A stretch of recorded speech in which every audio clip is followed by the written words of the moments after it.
अस्मद्गुरुपरमगुरून्यतिवरपूर्णौ सयामुनं रामं पद्मासनाधरविष्टरमारमापतिं वन्दे वन्दे वृन्दावनगरं वल्लवीजनवल्लभं जयन्ती भवन्तां वैजयन्ती भूषणं श्रीमान् वेङ्कटनाथार्य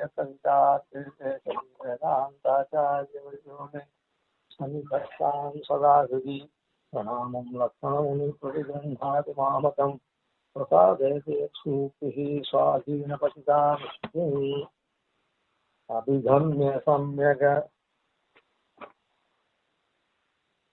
अनघासुमेधसः यतिचक्रवर्तिपदपद्मपत्तनम् हरिभक्तदस्य रसिताः परस्परम् क्रियविक्रियार्हदशया समिन्धते अभिगम्य सम्यक् अनघासुमेधसः यतिचक्रवर्तिपदपद्मपत्तनम् हरिभक्तदास्य रसिकाः परस्परम् क्रियविक्रियार्हदशया समिन्धते. இந்த ஸ்லோகத்துக்கு பூர்வார்த்தத்தை ஓரளவுக்கு அனுபவிச்சிட்டோம். அர்த்தாம்சம் தானம். யதி சக்கரவர்த்தி பதபத்மபத்தனம். யதி சக்கரவர்த்தி ஆயிருக்காரு ஸ்ரீபாஷ்யக்காரர். அவருடைய பதபத்மம் திருவடி ஆகிற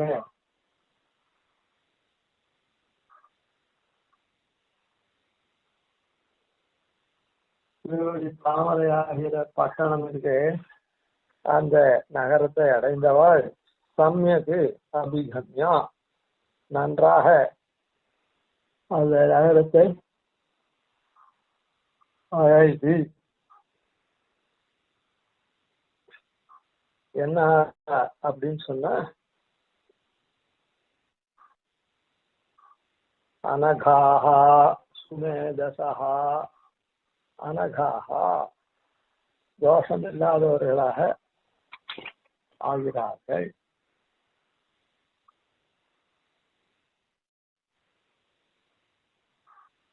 சுமேதசஹா சிறந்த அறிவு பெற்றவரா இருக்கா,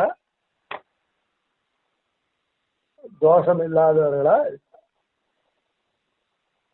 தோஷம் போச்சுன்னா தானா அறிவு வருது.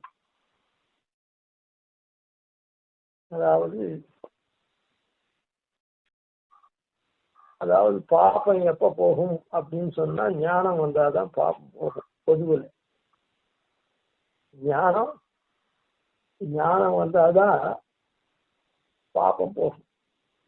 இந்த இடத்துலயும் இந்த பத சுவாரஸ்யத்துக்காக சொல்றோம். சாதாரணமா அது பண்ணணும்னா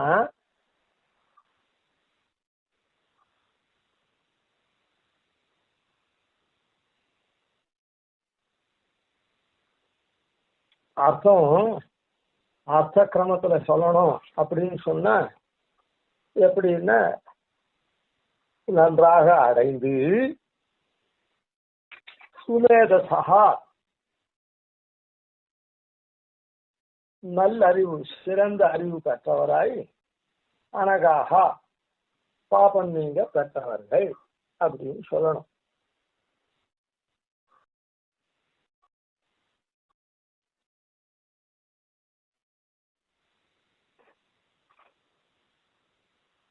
ஏன்னா ஒருத்தன் தப்பு காரியம் பண்றான், சரியா காரியம் பண்ணல அப்படின்னு சொன்னா அறிவு இல்லை, ஞானம் இல்லாததுனால அவன் தப்பா பண்றான். அதே அவனுக்கு ஞானம் வந்துடுச்சுன்னா இந்த காரியத்தை பண்ணணும் அப்படின்ற அந்த ஞானம் வந்துடுச்சுன்னா அந்த முறை தெரிஞ்சிடுச்சுன்னா உடனே தப்பான காரியம் பண்ண மாட்டான். அதாவது நல்லா காரியம் பண்ணுவான். தப்பா பண்றதுதான் தோஷமா இருக்குது.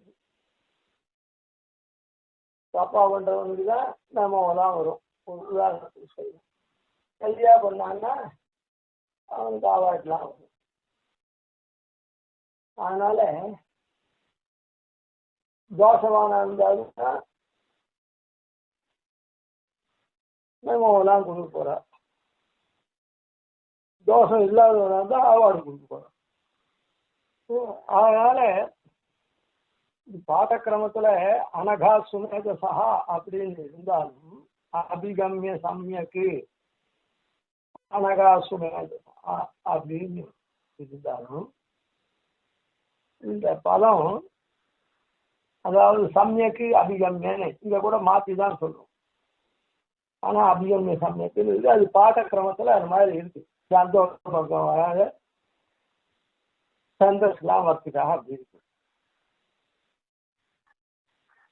அதாவது இந்த இடத்துலயும் அதுக்கும் சொல்லிவிட அபிகம்யா அதாவது சமயக்கு நன்றாகவோ சாதாரணமாகவோ முதல்ல அறிஞ்சிடும் அவனுக்கு தெரிஞ்சபடி. அப்புறம் அங்க போய் அறிஞ்சிட்டாக்கா இப்போ சில இடத்துல அந்த காலத்துல இருக்கும் ஒரு கம்பெனியில போய் வேலைக்கு சேர்ந்துருக்கான். அவன் என்ன படிச்சு அவங்க உள்ள போயிட்டாக்க அதுக்கப்புறம் கொஞ்சம் கொஞ்சமா எக்ஸ்பீரியன்ஸை கெயின் பண்ணிக்கலாம். டிபார்ட்மெண்டல் எக்ஸாம் எழுதிக்கலாம். அப்புறம் மேல ப்ரமோஷன் போகலாம். ஐஏஎஸ் அதிகாரி ஐஏஎஸ் படிச்சுட்டு கலெக்டர் ஆகிறான். ஆனா சாதாரணப்பட்டவன என்ன பண்றான், டெப்டி கலெக்டர் ப்ரமோஷன் வாங்கிடுறான். பை எக்ஸ்பீரியன்ஸ்னாலையும் டிபார்ட்மெண்டல் எக்ஸாம்னாலையும் அவனுடைய வேலை அது போல. அதனால அபிகம்ய சமயக்கு அப்படின்ற இடத்துலயே முதல்ல தெளிவாளை பார்த்தோம்னா அந்த தெளிவாள இடத்துல அடைஞ்சிடணும் வாழோட. அதுக்கப்புறம் அது நன்றாக அடைஞ்ச அப்புறம் ஆகும். நாம இன்னும் நன்னா இருக்கணும். சில பேர் பெருமை உதாரணம் சொல்லிட்டு இருந்தா மனிதா வேஷம். சில பேர் செட்டில் ஆனவருக்கு கல்யாணம் பண்ணணும் அப்படின்னு சொல்லிட்டேன்னா செட்டில் எப்போ ஆகுது? இந்த செட்டில்ன்றதுக்கு கணக்கே கிடையாது. ஒவ்வொன்றும் அந்த செட்டில்ன்றது எப்போ செட்டில் ஆக லோகத்தில் அவளை பார்த்து இவாளை பார்த்து இப்படிலாம் இருக்கணும், நம்ம அப்படிலாம் இருக்கணும், இவ்வளோ வசதி நமக்கு வேணும், கார் இல்லை கார் வேணும், கார் இருந்தால் கூட 2 பேர் ஆளுக்கு ஒரு கார் எடுத்தும் போது 2 கார் வாங்குற ஸ்பெஷல் வேணும், அதை நிறுத்துறதுக்கு உண்டான சாமர்த்தியம் இடம் வேணும், இப்படி போயிட்டே தான் இருக்கும். அதனால முதல்ல இருக்கிறத கொண்டு எந்தெந்த காலத்துக்கு என்ன பண்ணணுமோ அதை பண்ணிட்டு அப்புறம் அந்த வாழ்க்கையை உயர்த்திக்கிறது. அந்த ரீதியில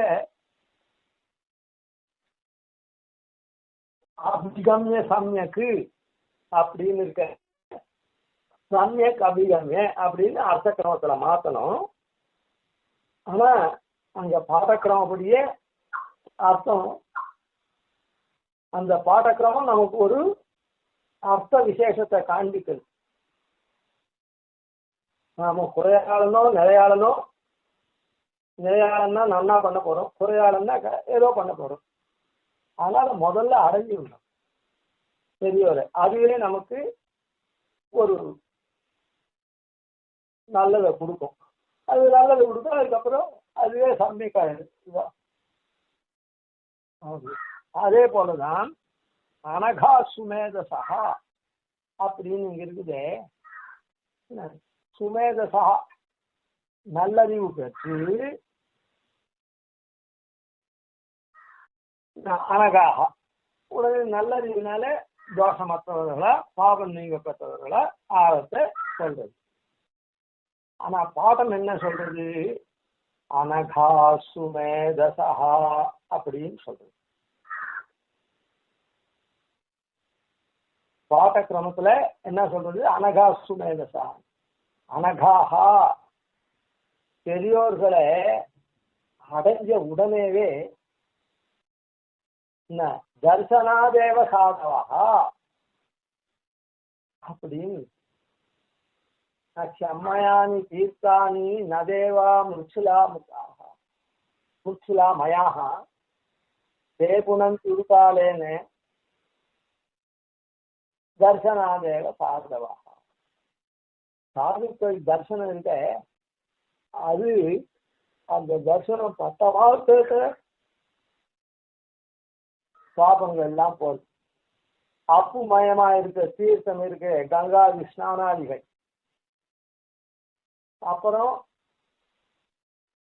சிலாமயமா சொதமயமா, அப்புறம்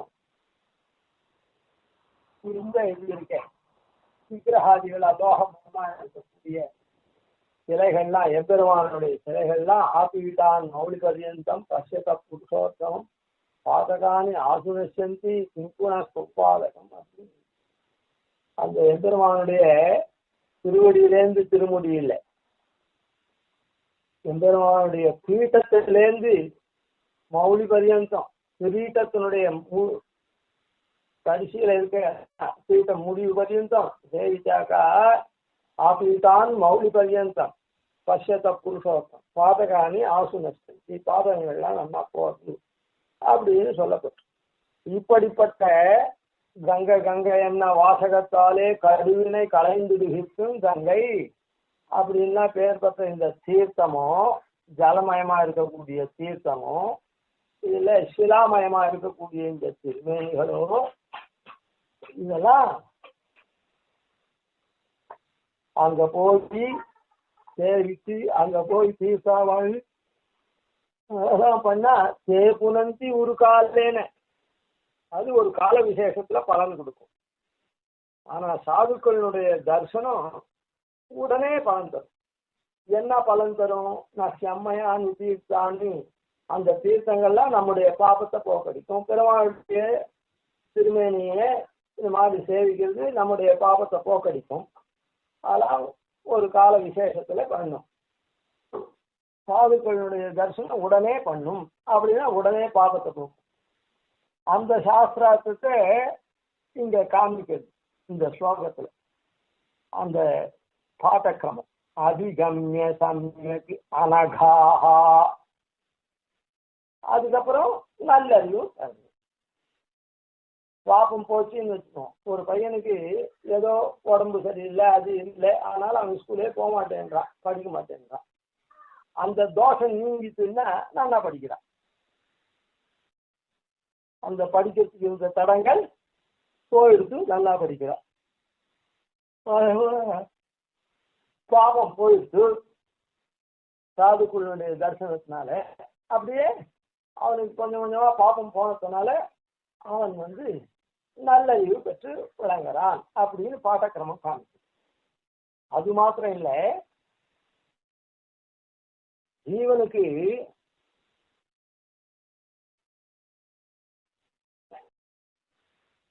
அனாதியான பாப்பம் இருக்கிறதுனாலதான் இந்த ஞானம் இல்லை.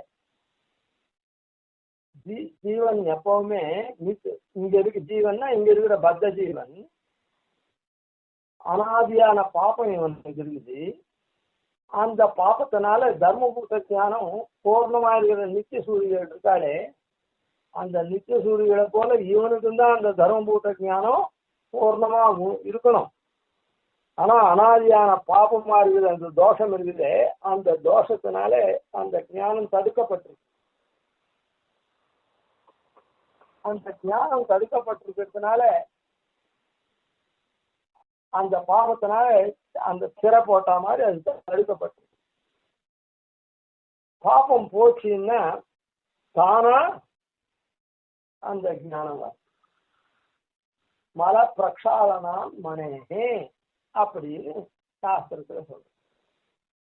இந்த மணிக்கு தோடு, வைரத்தோடு எல்லாம் இருக்குது, தோடு மூக்குலாம், அது எண்ணெய் இறங்கி போகுது. அதனால அதனுடைய பாலப்பொழியும் குறையிறது, பாலப்பழப்பு குறையிறது. அந்த தோட்டில் இறங்கி இருக்கிற எண்ணெயை எடுத்துட்டா போதும், அந்த தோடு தானா பிரகாசிக்கும். அந்த வைரமோ இத்தியாதி என்னமோ அந்த தோடு பிரகாசிக்கும். அதுக்கு ஒரு ஒளியை ஊட்ட வேண்டாம். அது ஏற்கனவே அதுல இருக்குது. அது இந்த பாப விசேஷம் அதை மறைக்கிறது, அதனால அது பிரகாசிக்கல. அதனால இவனுக்கு எப்படி இந்த பிரதிபந்தகமா இருக்கக்கூடிய இந்த பூமி இருக்குதே, இந்த பூமியில அந்த ஜலம் இருக்குது கீழே. இந்த பிரதிபந்தகமா இருக்கிற அந்த பூமியினுடைய மண்ணை எடுத்துட்டாக்கா தானா ஜலம் வருது. யாரும் அங்க ஜலம் கொட்டலை. யாரும் அந்த கணத்துல சில கணத்துலாம் ஜலம் கொட்டி ஜலம் வரவழைக்கிறாளே, அந்த மாதிரி இல்லை இது. அதாவது அந்த தடுப்பு, அந்த ஜலம் நமக்கு தெரியாது இருக்கிறதுக்கு உண்டான அந்த மண் இருக்குது, அந்த மண்ணை எடுத்துட்டோம்னா ஆனா அங்க ஜலம் இருக்கு. அது போலதான் இந்த பாபம் இருக்குது, தோஷம். நாம பண்ணின பாபத்தினால அந்த தோஷம் நீங்க பெற்றோம்னா, பாபம் நீங்க பெற்றோம்னா தானா ஞான விகாசம் வருது அப்படின்னு அந்த சாஸ்திரத்தையும் இங்க காண்பித்தது.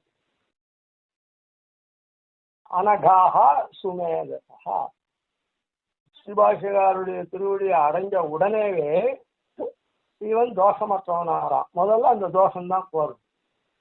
அதுக்கப்புறம் இவன் நல்லறிவு படித்தவனா இருக்கான். அது இந்த பாடக்கிரமத்துல அப்படியே இந்த சாஸ்திரார்த்தங்களை அது காண்பிக்கும். சரி. அபிகம்ய சம்ய கணகா சுமேதசா யதி சக்கரவர்த்தி பத பத்ம பத்தனம். இப்படி அடைஞ்ச ஸ்ரீபாஷ்யகாருடைய பதகமலமா இருக்கக்கூடிய பட்டணத்தை நன்றாக அடைந்து இது பண்றாளே, நல்ல ஞானம் படைத்தவாள் ஆறாளே, தோஷங்கள் நீங்கி அவ என்ன பண்றா அப்படின்னா ஹரிபக்த தாஸ்ய ரதிகா பரஸ்பரம். என்ன ஹரிதாசியாளாரா, அப்புறம் ஹரிபக்த தாசியாளாரா. முதல்ல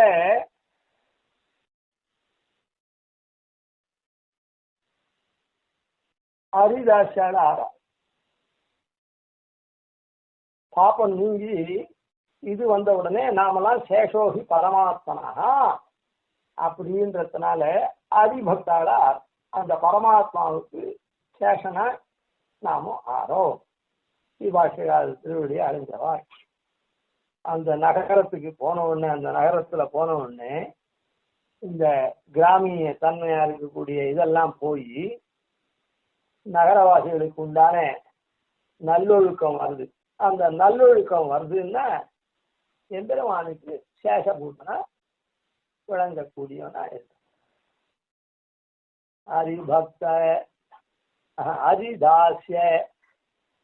அதுக்கப்புறம் என்ன பண்றாங்க, ஒரு பெண்ணாகப்பட்டவோ கல்யாணம் பண்ணிட்டா.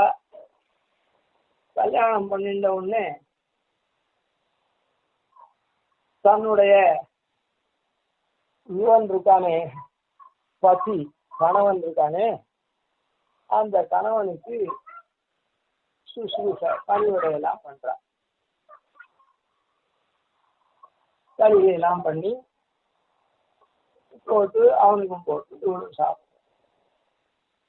அப்படி ஆன உடனே அந்த கொஞ்ச நாள் ஆன உடனே அப்படி பழகின உடனே அவனுக்கு இதான் உடனே என்ன பண்றா, கணவனுக்கு பசியை சேர்ந்தவாளுக்கும் அவ கலியெல்லாம் பண்ணி சாட்சி அதெல்லாம் பண்றான். கணவனுக்கு மாத்திரம் இல்லை, கணவனோட இவ சேர்ந்ததுனால கணவனுக்கும் பண்ணி அந்த கணவனை சேர்ந்தவாளுக்கும் பண்றான். முதல்ல என்ன ஆகுது, கணவனுடைய பதி தாசியா இருக்கா. அதுக்கப்புறம் பதி பக்தா, பதியோட சேர்ந்தவாள் அவளுக்கும். அது போல இவன் முதல்ல ஹரிதாசனா ஆறாம். சேஷோகி பரமாத்மான்னு. அப்புறம் அந்த பரமாத்மாவை சேர்ந்த பாகவதாள் இருக்காளே, அந்த பாகவதாளுக்கும் தாசத்தன்மையை அடைஞ்சவனாயிருப்பான். அதிபக்த தாசிய ரசிகாக, அது தாசத்தன்மை மாத்திரம் இல்லை, அந்த தாசத்தன்மையில ரொம்ப ஈடுபாடு கொண்டு அதை ரசிக்கக்கூடியவனா இருக்கு.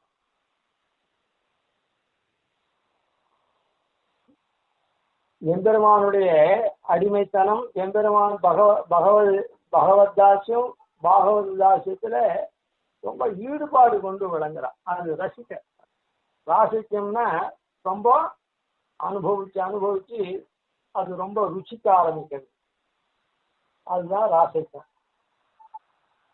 அதனால மேல போ பரஸ்பரம் கிரியாவிக்கிரியாக, அதனால ஒவ்வொருத்தரும் அந்த மாதிரி யார, அதனால ஒருத்தர் என்ன பண்ற அப்படின்னு சொன்னா முன்னூறு மற்ற பாகவத இடத்துல கிரியாவிக்கிரியாக தசையை அடையிற. அதாவது அந்த பாகவதாளுக்கு தான் நேர கைங்கரியம் பண்றது மாத்திரம் இல்லை, அந்த பாகவதர் வேற எங்கேனா போய் நீ இந்த கைங்கரியத்தை பண்ணிட்டு வா அப்படின்னு சொன்னாக்கா அதையும் அடியேன் அப்படின்னு சொல்லி அந்த மாதிரியான தன்மைக்கு அருகனா இருக்கக்கூடிய யோக்கியமான தசையை பெற்று விளங்குகிறார்கள். இந்த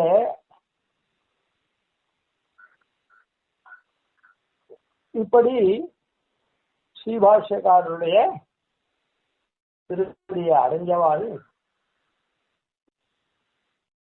நல்ஞானத்தை பெற்று பாபங்கள்லாம் நீங்க பெற்று நல்ஞானத்தை பெற்றவர்களா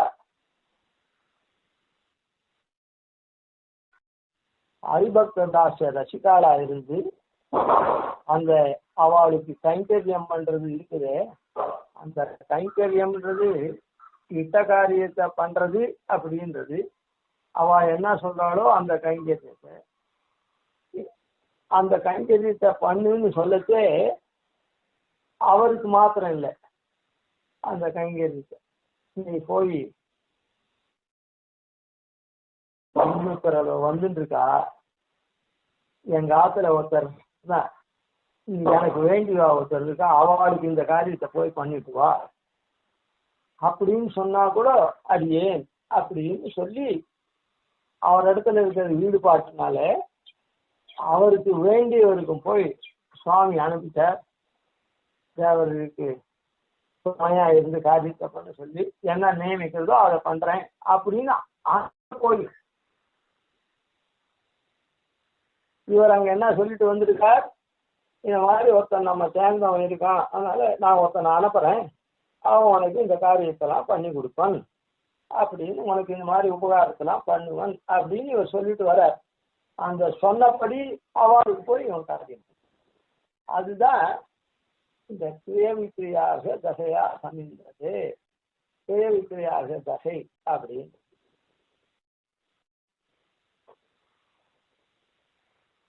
இப்போ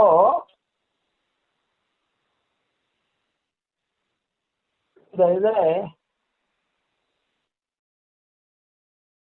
கொஞ்சம் மேல போறதுக்கு முன்ன ஒரு விஷயத்தை இதுல சொல்லுவோம். ஸ்ரீபாஷ்யக்காரரை சேர்ந்தா எப்படி இந்த தன்மை வருது அப்படின்னு சொன்னா, ஸ்ரீபாஷ்யக்காரர் யாரை சேர்ந்திருக்கார் அப்படின்னு சொன்னா பெருமாளை சேர்ந்திருக்கார். பூர்வ ஸ்லோகத்துல அது சொல்றது, அனபாய விஷ்ணு பத சம்சயம் பஜே இருக்கட்டும், பஜே கலயா கயாபி கலயாப்யனுஜிதம் அகலங்க யோகம் அஜடாசயோதயம் யதிராஜச்சந்திரம் பராகதூரகம். இந்த ஸ்ரீபாஷ்யக்காரருக்கு அங்க சொன்ன விசேஷணங்கள்லாம் அனபாய விஷ்ணுபத சம்சயம் கலயா கயாபி கலயாப்யனுஜிதம் அகலங்க யோகம் அஜடாசயோதயம். எதிராஜ சந்திரன் அவருக்கு. அதனால உபராக தூரகம், இப்படி 5 விசேஷணங்கள் சொல்லுது. ஆஹ்லாதகரமா இருக்கக்கூடிய எதிராஜ சந்திரன் இருக்காரு, அந்த சந்திரன். அப்படிப்பட்ட எதிராஜர் ஆஹ்லாதகரமா இருக்க எதிராஜர் தான் இங்க அடையறார். அவருடைய திருவடி தான். அவர் அந்த எதிராஜர் என்ன பண்றார்? விஷ்ணு பத சம்சயம், அனபாய விஷ்ணு பத சம்சயம். அதாவது விஷ்ணு பதம் அப்படின்றது ஆகாசம், பரமாகாசமா இருக்கக்கூடிய வைகுண்டம். வைகுண்டத்துல எப்படி அனபாயம், அபாயம் இல்லாத இருக்குது அப்படின்னு சொன்னா, வைகுண்டத்துல உரையிறவாள் எல்லாருமே விக்குண்டாள் தான். விக்குண்டாள் உரையிற இடம் வைகுண்டம். அந்த தேசத்துக்கு வைகுண்ட தேசம் இருக்கு. அங்க இருக்கிற எம்பெருமானுக்கு வைகுண்டன்னு பேர். விகுண்டாள்லாம் உரையக்கூடிய இடம், அதாவது பாப்பு மற்றவர்கள் உரையக்கூடிய. அப்போ இங்க அதனால விஷ்ணு பதத்தை அவர் அந்த எம்பெருமானுடைய திருவடியே எங்க இருக்கு? அபாயம் இல்லாத இடத்துல இருக்கு, அனபாயமான இடத்துல இருக்கு. அந்த திருவடிய பத்தல, அபாயம் இல்லாத திருவடிய பத்தல.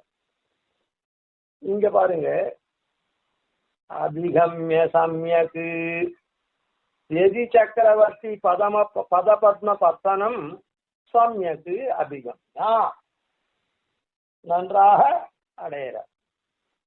அதனால என்ன ஆறார்? அனகாஹா, அகமா இருக்கிற அகம்தான் அப்பாயத்தை விளைவிக்கிறது. நமக்கெல்லாம் பாப்பம்தான் அபாயத்தை விளைவிக்கிறது.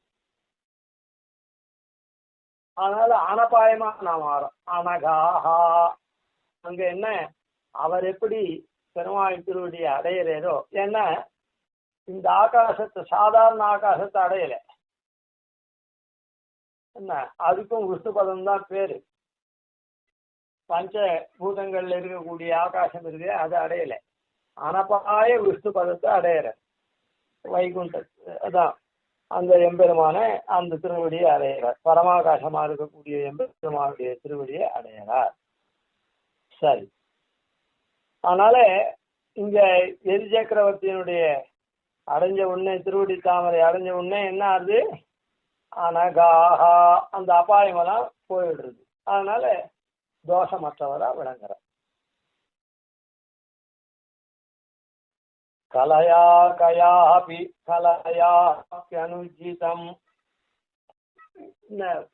வித்தியக்கு எந்த ஒரு வித்தியிலையும் ஒரு பாகம் கூட இவருக்கு தெரியாது, விடப்பட்டவர் அப்படின்றது கிடையாது. அதாவது சில பேர் படிச்சான்னா சாய்ஸ்ல படிக்கிறானே, ஆனா மாதிரி இல்லை, மொத்தம் பூர்ணமா தெரிஞ்சிட்டார். அதனால கலையாபி அனுஜிதம் சுமே. இங்க பாஷ்யக்காரருடைய திருவடியை அடைஞ்ச உடனே அபாயம் நீங்கிறது, தோஷம் அனகாகா, தோஷமற்றவர் ஆகும். அதுக்கப்புறம் சுமேதசா, நல்லறிவு பெற்றவர் ஆகும். அறிவு மாத்திரம் இல்லை, நல்லறிவு பெற்றவர் ஆகும்.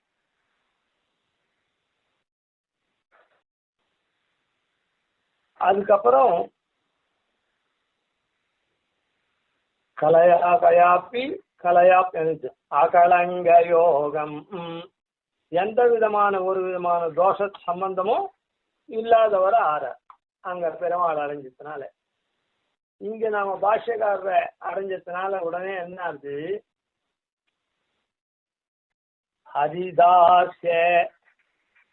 ஹரிதாசனாரம்.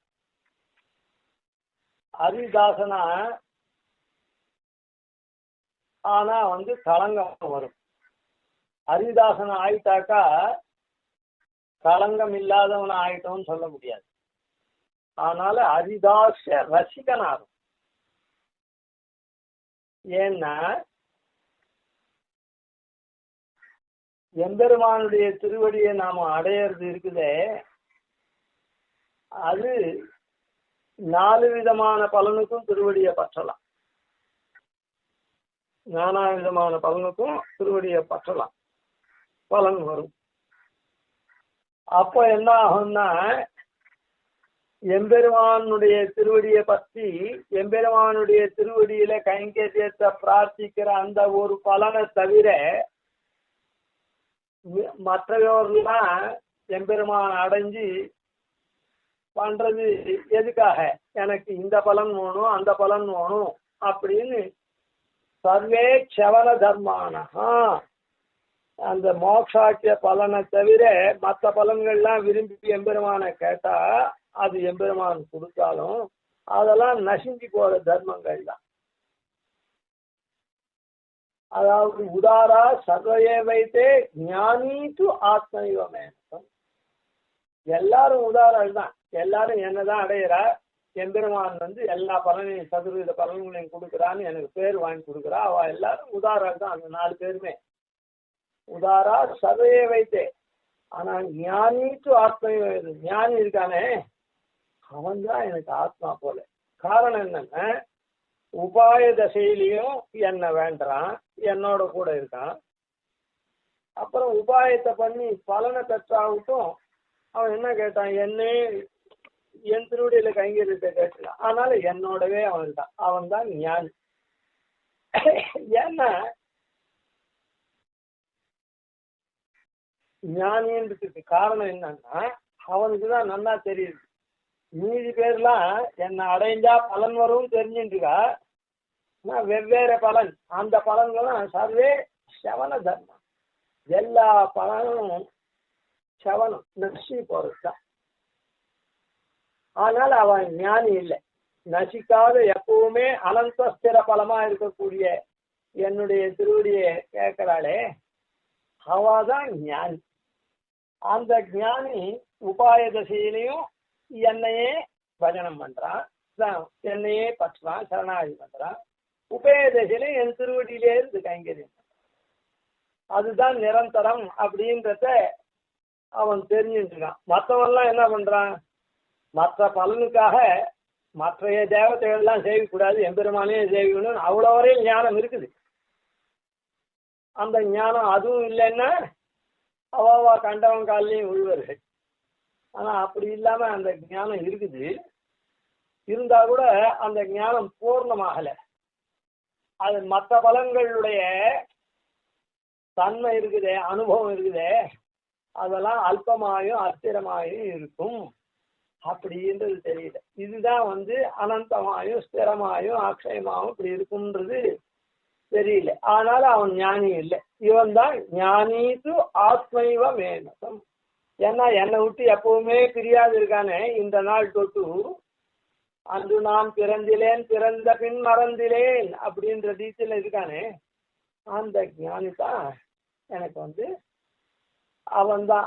அதனால எப்பவுமே என்ன அவன் நினைச்சுட்டு இருக்கான், என் மனசுலயும் அவன் இருக்கான். ஞானித்து ஆத்மைவ மேமதம் அப்படின்னு சொல்றான். அதனால அரி தாசனா இருந்தா போராது, அரிதாஸ்ய ரசிகா, அந்த அரியனுடைய திருவடிவாரத்துல கைங்கரியம் பண்ணக்கூடிய ரசிகனா இருக்கணும். அதுதான் அகலங்க யோகம். கேவலம் அரிதாசனா இருந்தான்னா அரிகிட்ட தாசனா இருந்து அவனை சரணாகதி பண்ணி மற்ற பலனை கேட்பான், அப்போ தோஷம் இருக்குது. களங்க யோகம் தான் இருக்குது. மற்ற பலன் பின்னால போயிடுவான், பலன் கிடைச்ச உடனே அது அல்பமோ சொல்பமோ அது பின்னால போயிடுவான். அகலங்க ஏன்னா அரிதாசிய ரசிகனா இருக்கிறதுனால மேல மேல அவன் திருவடி வாரத்திலேயே கைங்கரியம் பண்றது. அப்படியே ஒருத்தன் ரசிகனா இருந்தான்னா, லோகத்துல சொல்றாள் சினிமான்னு, இந்த சினிமாவில ஒரு ஆக்டருடைய ரசிகனா இருந்தான்னா அவன் இன்னொரு ஆக்டர் நடிக்கிற சினிமாவெல்லாம் போக மாட்டான். இதுக்கே தான் இருப்பான். இவன் நடிகிற படமா இருந்தா அது குப்பை படமா இருந்தாலும் டப்பா படம் அந்த மாதிரி இருந்தாலும் போக வேண்டியே இருப்பான். ஏன்னா இவனுக்கு அந்த இடத்துல அவன் இடத்துல ஈடுபாடு இருக்கிறதுனால, அவனுடைய ரசிகனானதுனால. சரி, அத போல அரிதாசிய ரசிகா அப்படின்றது அகலக்கயம். ஹரிதாசனா இருக்கிறது மாத்திரம் இருந்தா போறாது, அது கலங்க யோகத்துல தான் முடியும். அதனால ஹரிதாச ரசிதாக அஜடாசயோதயம் அப்படின்னு இருக்கு. ஹரிதாச ரசிகனா இருக்கிறதுனால அந்த நம்முடைய பாப்பமெல்லாம் போக்கடிக்கக்கூடிய எம்பெருமான் இருக்கானே, அந்த எம்பெருமானுடைய சேர்ந்தவர்கள் இருக்காளே அவளுக்கெல்லாம் அவன் என்ன பண்றான், அடியா அவன் அமலன். அவன் யாரு? எம்பெருமான் தோஷமற்றவன், அமலன். ஆனா அவன் என்ன பண்றான், இன்னும் விமலனா பிரகாசிக்கிறான். எப்படி? அடியார்க்கென்னையா ஆட்படுத்த விமலன். அவனுடைய அடியார்க்கு என்ன ஆட்படுத்த உடனே அவன் இன்னும் விமலன் ஆறான். ஏற்கனவே மலம் இல்லாதவன் தான், இப்போ விகத மலன் ஆறான். அப்படின்னு சொல்லியிருக்க.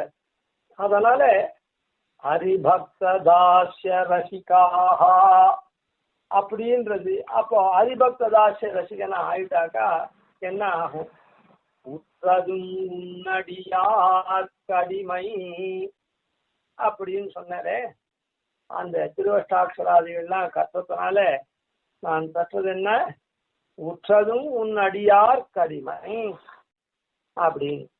அப்படி அந்த ஹரிதாச ரசிகனை ஆயிட்டான்னா இவன் என்ன பண்ணுவான் அப்படின்னு சொன்ன, ஹரிதாச ரசிகன் இல்லை, அப்போ ஹரிபக்த தாச ரசிகன் ஆயிட்டா. அதான் ஆதான். அப்போ உடனே ஹரிபக்த தாச ரசிகன் ஆயிட்டான்னா ஹரிபக்த தாசனா இருக்கிறது மாத்திரம் இல்லை, அதிலேயே ராசிக்கம் கொண்டான்னா மற்றுமோர் தெய்வமுளதென் இருப்பாரோடொற்றிலேன் உற்றதும் உன்னடியார் கடிமை. நான் எதை கொண்டிருக்கேன் அப்படின்னு சொன்ன, உன் அடியார்க்கு அடிமையை கொண்டிருக்கான். அப்படிப்பட்ட ரசிகன் ஆயிட்டத்தினால மூடர்கள் யாரு? ஏது சாமான்ய பாவேன மன்யந்தே புருஷோத்தமம் தேவை பாஷண்டினோ ஞேயாக சர்வகர்ம பகிஷ்டுதாக. யார் எம்பெருமானா இருக்கவனே மற்ற தெய்வங்களோட சமமாவோ இல்ல இதுவாவோ குறைச்சலாவோ அப்படி நினைக்கிறான்னா, சாமானிய பாவமா எல்லாரும் அவனும் ஒரு தெய்வம் இவனும் ஒரு தெய்வம் அப்படின்னு நினைச்சான்னா அவெல்லாம் பாஷண்டிகள். பாஷண்டியா இருந்தா என்ன அப்படின்னா சர்வ கர்ம பகிஷ்டுதா, எல்லா கர்மத்தில இருந்தும் அவள்லாம் விலக்கப்பட்டவர்கள். அந்த கர்மங்கள்லாம் பண்றதுக்கு அவளுக்கு அருகதையே கிடையாது. அவள்லாம் பின்ன பண்றாளே அப்படின்னா அவளும் பண்றா, அவ்வளவுதான். அவளும் பண்றா, அவளுக்கு அருகதையே கிடையாது, இருந்தாலும் அவ பண்ணிட்டே இருப்பா. அப்போ யாரு மூடாள்? யாரு? இந்த ஹரிபக்த தாச ரசிகனா ஆன உடனே உற்றதும் உன்னடியார் கடிமைன்ற தன்மை வந்துடுத்து. அப்ப என்ன பண்றான்? மற்றுமோர் தெய்வம் உளதென் இருப்பாரோடு சிலேன். இன்னொரு தெய்வம் இருக்குது எம்பெருமான தவிர அப்படின்னு சொல்றவாளோடு நான் சேர்ந்திருக்க மாட்டேன்னு சொன்னேன். அப்போ இந்த பாஷ்யகாருடைய திருவடி தாமரை அடைந்தவாள் பாபம் நீங்கி நல்லறிவு படைத்து ஹரிதாசனாயி ஹரிதாச ரசிகனாயி ஹரிபக்த தாசனாயி ஹரிபக்த தாச ரசிகனா ஆனான்னா ஹரிபக்த தாச ரசிகனா ஆயிட்டான்னா மற்றுமோ தெய்வம் உளதென்னு அப்படின்னு சொல்ற மூடாள் இருக்காளே, சாமானிய பாவேன மன்யந்தே புருஷோத்தமம். ஏது சாமானிய பாவேன மன்யத்தை, எவர்கள் சாமானிய பாவத்துல எம்பெருமான நினைக்கிறானோ, புருஷோத்தமனா இருக்காங்க, எம்பெருமான மற்றவர்களோட சமமா நினைக்கிறானோ, அப்ப அவன்லாம் மூட. அதான் இந்த அந்த அவளோடலாம் நான் உச்சிலேன் சேர மாட்டேன் அப்படின்னு சொல்றதே. அத போல இந்த சிவாஷிகாரரை சேர்ந்தவாள் ஹரிபக்ததாச ரசிகனா ஆயிட்டு அதுக்கப்புறம் மற்றவாளோடலாம் சேர மாட்டேன். அததான் அஜடாசயோதயம். ஏன் சிவாஷிகாரர் ஏற்கனவே பெருமாள் திருவடி அடைந்து அனமாதியா இருக்கக்கூடியவரா இருக்க. மூடர்கள் மத்தியில இவர் தோன்றாதவரா இருக்கார்.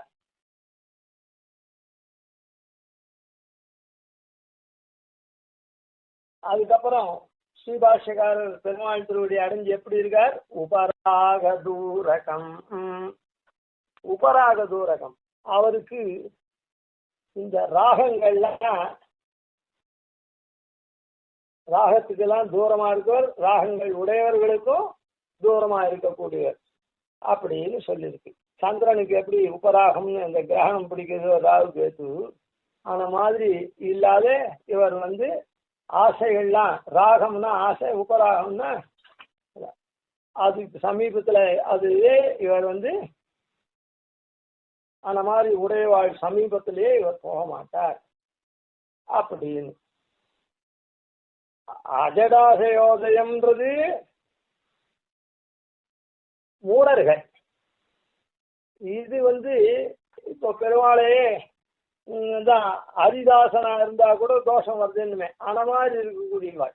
ஹரிக்கு மாத்திரம்தான் தாசனா இருக்கான் அப்படின்னு. அதான் அப்படி இல்லாம அந்த அந்த தோஷங்கள்லாம் இல்லாம கிரியா விக்ரியா தசையா பரஸ்பரம். பரஸ்பரம்ன்றது ஒருத்தனை சொல்றோம், அதே மாதிரிதான் எல்லாரும், அதனால பரஸ்பரம் சொல்றோம். ஒருத்தருடைய தன்மையை சொல்றோம், அந்த தன்மை போல இன்னொருத்தர் இருந்தாங்கன்னா அவனும் அப்படிதான் இருப்பான், அதனால அது பரஸ்பரம்னு சொல்றோம். இருக்கும் கிரியா விக்ரியா தசையா சமிந்ததே. கிரியா விக்ரியா தசை அதாவது வாங்கறதுக்கு விலைக்கு வாங்கறதுக்கு விலைக்கு விற்கிறதுக்கும் அர்ஹமான தசை, யோக்கியமான தசையில அவள்லாம் வழங்குற. அதுதான் உபராகதூரகம்.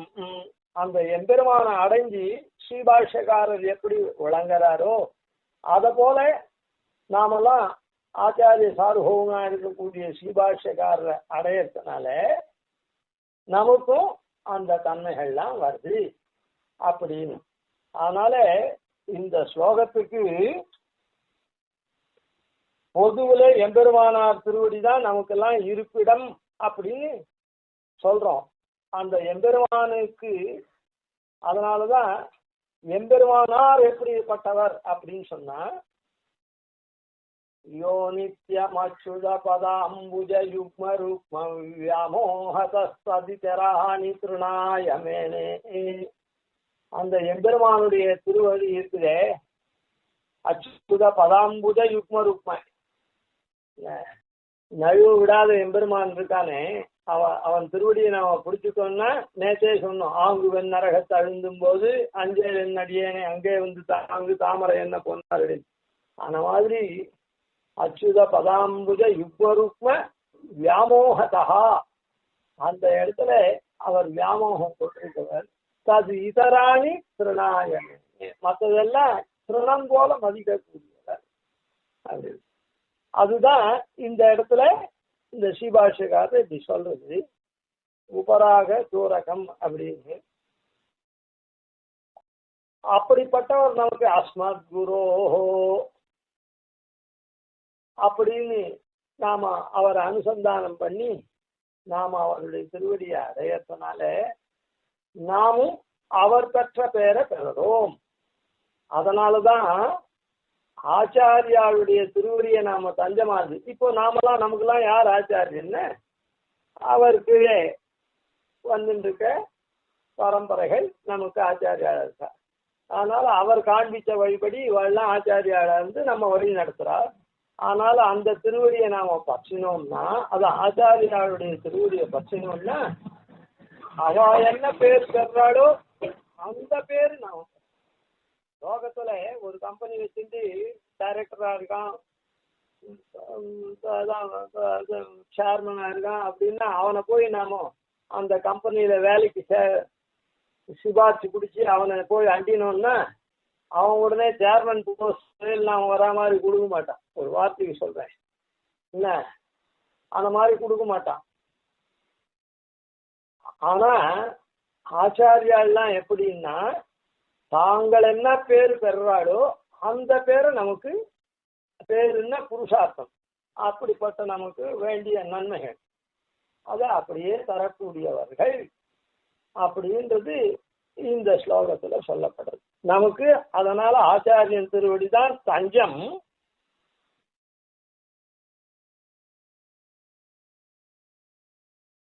நமக்கு ஆச்சாரியனுடைய திருவடிதான் தஞ்சம். ஏன்னா நமக்கு எம்பெருமானுடைய திருவடியை தஞ்சம் அடையறதுக்கு நமக்கு யோக்கியத்தை இல்லை. அதனால ஆச்சாரியனுடைய திருவடி தான் நமக்கு தஞ்சம். அந்த ஆச்சாரியன் நாம அடைஞ்சா அந்த ஆச்சாரியன் எம்பெருமான பற்றி என்ன அடையிறாரோ அதே படிக்கு நமக்கும் அந்த பலன்கள் நன்மைகள்லாம் கிடைக்கும். அப்படி அதனால புத்திசாலியா இருக்கிறவா என்ன பண்ணுவான்னா ஆச்சாரியனை தான் அடையணும். புத்திசாலின்னா என்ன சொல்றேன், நல்லா இது போகணும்னா அவளுக்கு.